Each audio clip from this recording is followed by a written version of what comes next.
Hi, I'm Pat, and I'm 56 years old, live in San Marcos, Texas, and in 2010, September 12th, I was involved in a kayaking accident. And what had happened to me was it was a week where we'd had a lot of rain, and I typically kayak in situations like that because the river's flowing much better.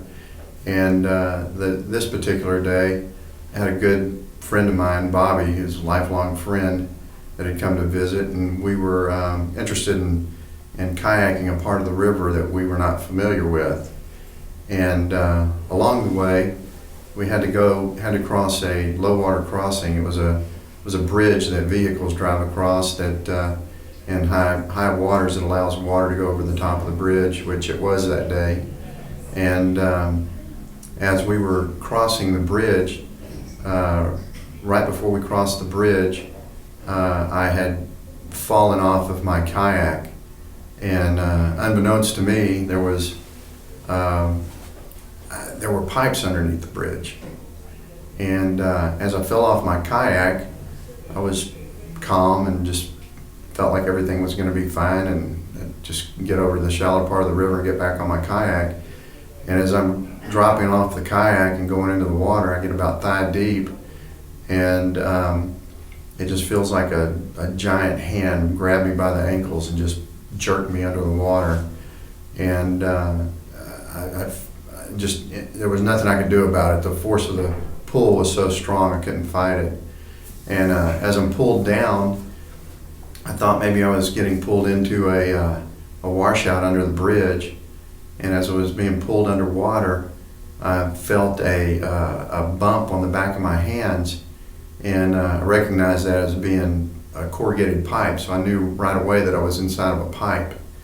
And when that happened, I forced my hands up and forced my feet down, and I was able to stop myself inside of this pipe that was underneath the bridge. And when this happened, I was already about 8 or 10 feet underneath the bridge in the pipe when I was able to stop myself. And I looked over my shoulder, and it was just dark. It was just, no light at all that direction.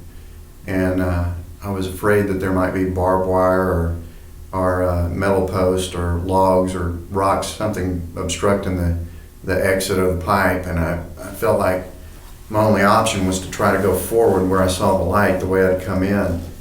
And so just with all the strength I had, I started pushing forward, tiny little steps, maybe 3-4 inches at a time. I pushed myself forward, and thinking that if I let go and I got trapped at the back of the pipe, that I wouldn't survive it. So I'm pushing myself forward, and the whole time this is happening, I'm praying for God to look after me. If I would die, that He would take me to heaven. I'm thinking about my children and my wife, and I'm just thinking about surviving.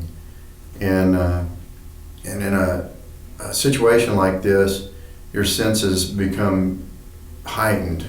I could see tiny specks of dirt floating through the water and going by my head. I could hear everything. I could hear different sounds all at one time.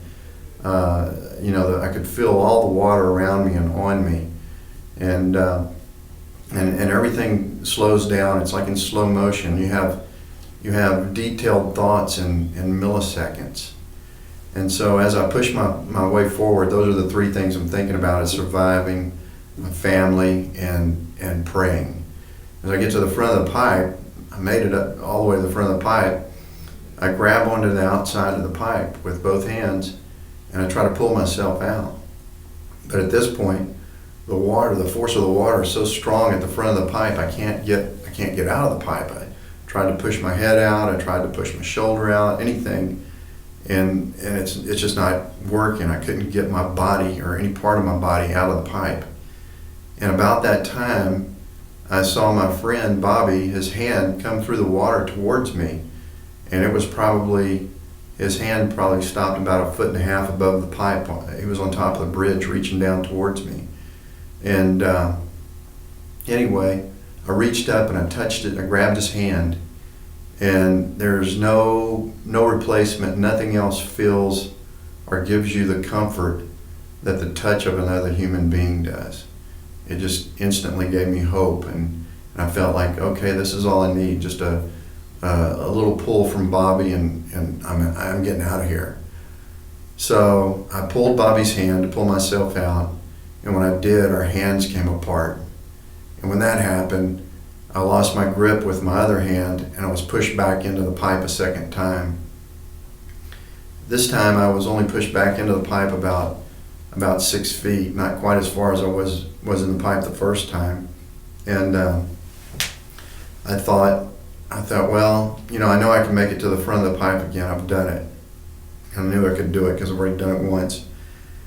But the problem was, I thought, I've been underwater for a long time, and I didn't know how much longer I could hold my breath.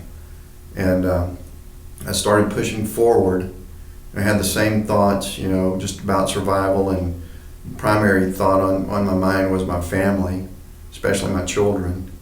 And as I started pushing forward, I made it a couple of feet, and just like flipping off a light switch in your home, I went unconscious just immediately. But just prior to going unconscious, I just felt this, like a bubble is the best way I can describe it. Just a bubble surrounded me, and I just felt peace, and I knew no matter what happened to me, that my family would be taken care of, and that everything in the world was okay. And it was just a total sense of peace, and knowing that with or without me, that things would be fine. And at that moment, when I passed out, I went into a different realm, a different place. I was myself. I was totally conscious. Just had the same thoughts that I had on Earth, but I was in like, the best way I can describe it, it was like being in almost like a cave. And I was, but the sides of the cave were this soft, deep black, and the sides of the walls were like covered with felt or velvet. And instantly my first thought, and it's a conscious thought, just like you have here on Earth, is I just felt multiple, just thousands, millions of people, souls. I knew I didn't see them, but I knew they were there. And it was just, I couldn't even tell you how many it was, but it was sensed a lot of other beings there. And immediately I had a conscious thought of, man, you got to be really bad not to get to come here, because I didn't feel like I'd been that good a person, and I was in heaven. I felt like I was in heaven. There was no sign there saying heaven, but I felt the love, I felt the forgiveness, I felt the peace. I knew that was the place I was at. And in front of me, probably at a distance of about 75 yards, there was a wall, and it was made out of blue stained glass, and there was a bright light behind it, and there was a hole in the stained glass, as if somebody had thrown a rock through it. It wasn't a perfectly round hole. It had edges to it, and there were beams coming off the edges with this bright light shining through the hole, and kind of looked like looking at a kaleidoscope, because the light kind of flickered and changed, and I knew I wanted to get to the light, but I couldn't go there at my own speed. I was just being drawn to the light very slowly, and during this time there was no verbal communication, but I felt the sense of total love, total peace. I had no physical feeling of any body, of having a body. I didn't feel like the sense of clothes touching my body. It was just like having my consciousness without having a body attached to it. It was just total relaxation that you don't experience here on Earth. And I felt this just clean, being forgiven, and a cleaning of my soul. as I pulled towards the light, I got closer. I recognized that the delusion of the light being like a kaleidoscope was figures, were people walking back and forth in front of the light. As I got closer to it, I tried to make out who they were. I never could, because the light was so bright behind them. All I could ever make out was silhouettes, but it was people that were walking back and forth in front of the light. And at that point, the next recollection that I have is my face going up and down towards rocks in the water. And at that moment, the first sensation I had was my friend Bobby's arms around my upper part of my stomach, lower part of my chest, and he was raising me up and down,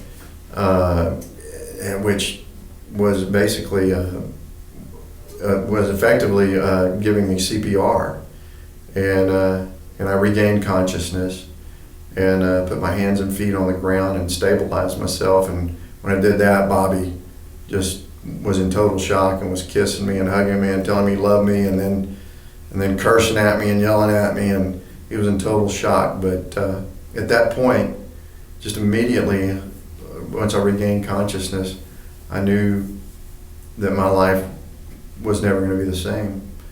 I knew that I knew where I'd been. I knew what I know. It's a knowing. It's not just a faith or a belief. I know that there was a heaven. I know that there was a God. I know I've been there. I know I'm going to go back. And I know that I'm here for a purpose. And that's to love God with all my heart, mind, and soul, and to love all of humanity in any way that I can.